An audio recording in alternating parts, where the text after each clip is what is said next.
Nicodemus here. We were discussing earlier what you heard at church. Joe Dispenza has some really amazing gems. I love what he has to say, and I just want to pick your brain and ask you what you think about everything that was discussed on Sunday.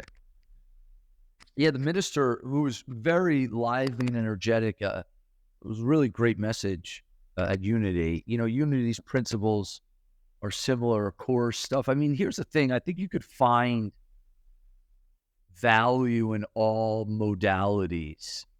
So I don't know the minister's background, but it was talking about Joe Dispenza 20 years, and they were I know some of Joe Dispenza's work, his meditations, and he had a crazy car crash and was almost paralyzed, but it's all about like the power of the mind. And then the mind, by changing your mind, you can shift your life.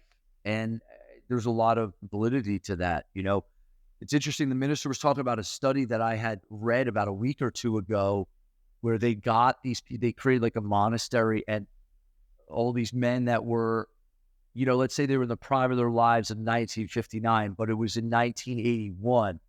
So what they did was they put this in this monastery. Everything was 1959, the magazines, the music.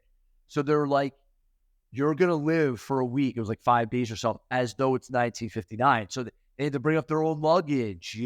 They were saying like there were some of them up with canes and stuff by the end of it. Their whole entire like body demeanor changed. They were saying even reports of like more muscle mass on the body. Like I had read something crazy. I don't know if it was their limbs showed like a different signs, almost like they got longer. It was like this really crazy thing where they were, the minister was sharing that they were also playing touch football at the end of it.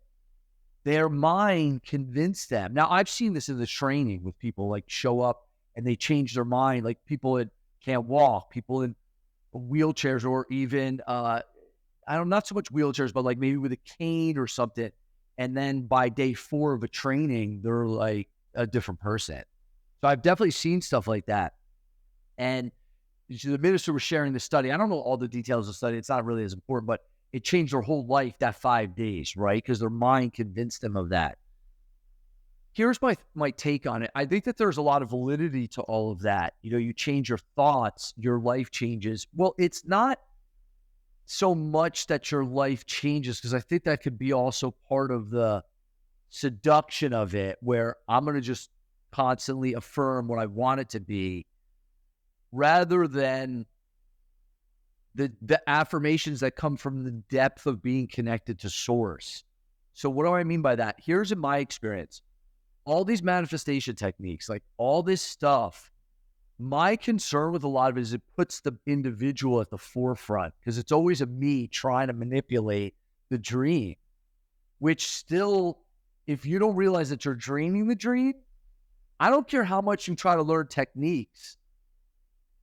It's still someone separate trying to manipulate the dream. So what I come back to is, while what she was saying, first off, this minister's energy was electric, and even my mom was like, I wonder what her age is. And she was very dynamic and very lit up.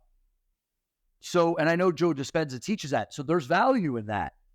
And I think what this minister had really figured out, and she didn't really say this like this, but this would be my assessment or interpretation of it, was the true shifting into being, and like those beingness that work, we'd say in the training, right? Or if I was working with someone in their business, like who do you need to be? Okay. So being powerful, being present, accessing all that excitement and passion within yourself, all that stuff works. For me, where the depth of all that comes from is a connection to God. Because if you don't have that divine connection of, like, that's the true joy. Like Jesus says in the Course, he's like, I've overcome the world, so you should be of good cheer. That's where the true cheer comes from. And here's the subtlety of, this is the one distinction in the Course that for me in the beginning was the thorn in my side. When I would study the Course, if you were going to ask me, so what lessons were the most challenging, of like, I didn't there was a part of my mind where I believed it, but there was also a part of my mind that's like, not yet. We're not going to really believe that yet. Let's just play this out in the world first. I mean, I was young. You have to understand. I was reading my teachers in India and stuff. They were talking about the world being an illusion. I was reading that stuff at like 17. So to learn that at such an early age, but then still be trapped in the world, you have to almost like play it out over many years, which is what it was for me. And this distinction or lesson is the world I see holds nothing that I want. That's a tough lesson for a lot of people because you're like, yeah, but there is a lot that I really want. Like, yeah, I might even believe in God so I can get the world to be the way that I want. So it's even that, or being religious or being spiritual and all these things. And, Ram Dass used to call it like phony holy. Everybody loves the identity of spirituality, but the great teachers like a Nisargadatta, Maharaj, there's not a lot of people at satsang. There's like 20. Like true seekers that are really like, I just want to learn the truth of reality. They're not, and I know even some Course in Miracles people they think what those teachers, and maybe we'll do another recording on this on another time of non-duality in the teachings of the mystics and the gurus and stuff in Course in Miracles, because a lot of people don't think they're compatible, which is also could be an ego tactic, right? Because the ego always looks for differences. The Holy Spirit sees the sameness. So I can read a Joe Dispenza or Eckhart Tolle, or any of it. Like there's value in if they're talking about love and they're talking about discovering your true nature, there's value in it. How far you can take that, and can you take that teaching to the end, they would call it, to liberation? There's a lot of factors that go into that. Your willingness. In India, they talk about like your karmic, like where a lot of souls, journey of souls, there's souls are at different levels. There's beginner souls, intermediate souls, advanced souls. Even that is a concept, right? So let's go back now to manifestation. The world I see holds nothing that I want. The only real true thing that I want is a connection to the divine and eternity, because that's the only thing that gives me everything that I've already been given, my inheritance, which is to be pure and eternal, and a pure, forever free, eternal being. Without anything other than that, we're going to suffer. That's why even Buddha was talking about this, is life is suffering. The cause of suffering is craving after things which aren't permanent. Nothing's permanent. Those are the noble truths, some of the first noble truths of Buddha that Buddha discovered. If you chase after anything in this world in the hopes that it's going to fill you up, you're going to suffer. So the idea is nothing in the world can add to, nothing can take away from you. But there's still a lot to do in the world. So there still is, like with Joe Dispenza. I mean, listen, if anyone changes their thoughts where they start to think more in the thought system of peace and love and connection and abundance, it's valuable. The true teacher of that is the Holy Spirit, though. And that is how well you can tune your mind into this voice of God within you. And I think that that's where some of these teachings really stop. They don't go far enough, because they're like, if you take on this teaching, and I don't know enough of Joe Dispenza, this is really a challenge for even Joe Dispenza and all the teachers and the influencers and all this, because the world is very seductive. It's not that the world is bad. The world is nothing. And you're going to write on it whichever thought system that you believe in. Now, someone like a Joe Dispenza could know and live the Course in Miracles without even ever studying the Course better than people that have studied the Course. The Course is some of the best teachers of God never even studied the Course. They just understand love and forgiveness. I could not comment on a Joe Dispenza or this teacher or that teacher, because it's not up to me to really ultimately, I could never tell where someone is at in their dream, because I can never be brought into their dream to see what they see, just like I can never bring you into mine. So no matter how much, even if I sat and talked with Joe Dispenza, how much he tries to paint a picture of his dream, I'll never be able to see it.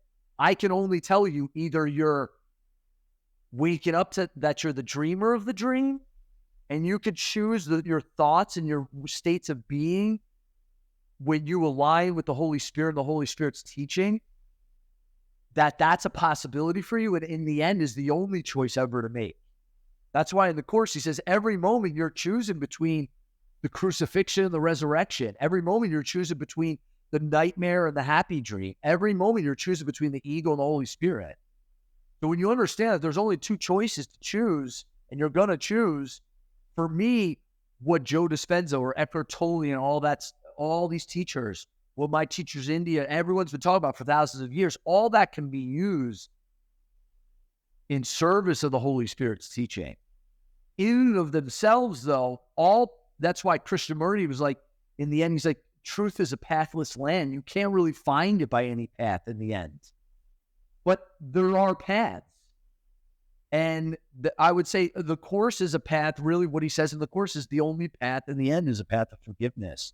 And what is forgiveness? It's not I forgive you for what you did to me. It's I give forth this idea that I forgot I was dreaming the dream, and I thought the dream was happening to me, and I was a victim of the dream, which I attacked it because I felt like I'd been attacked. And if the core teaching doesn't, and that's why the Course for me was like, nobody I've heard talk about it like that. No one's like, your dream, you forgot your dream. You know, Maharaj and some other teachers in India would talk about the dream like that. But the idea that you're dreaming a dream because you think you separated from God but forgot you're dreaming it, and now the dream's happening to you, automatically puts you in war with it. So the only real remedy is to wake up that you're dreaming the dream. That's why the world I see holds nothing that I want in the Course, because you can't get anything from the world that's going to fill you up because you're already full. The second lesson after that is beyond this world, there is a world that I want. You can't just stop at the world I see holds nothing that I want, because the ego will just get depressed. It says in the Course, beyond this world, there's a world that I want, a world of love, of freedom, joy, where I only think in alignment with the Holy Spirit. That's the goal. That is the atonement, what we're up to. Could Joe Dispenza's teaching and all these other teachings support that? They could. What you'll find is that we find our way through if we're earnest and we're willing. And ultimately, these things can teach us. In the end, the only teacher is the Holy Spirit. The only healer is the Holy Spirit. The comforter is the Holy Spirit, the Spirit that moves through all things. And when we learn to surrender that to that, we're being guided in the dream while we realize we're dreaming the dream, and then there's no need to even manipulate the dream. It's all a happy dream. It's not like it's happy because it's the way that I want. It's happy because I realize I'm dreaming, and nobody would ever lose a piece over a dream.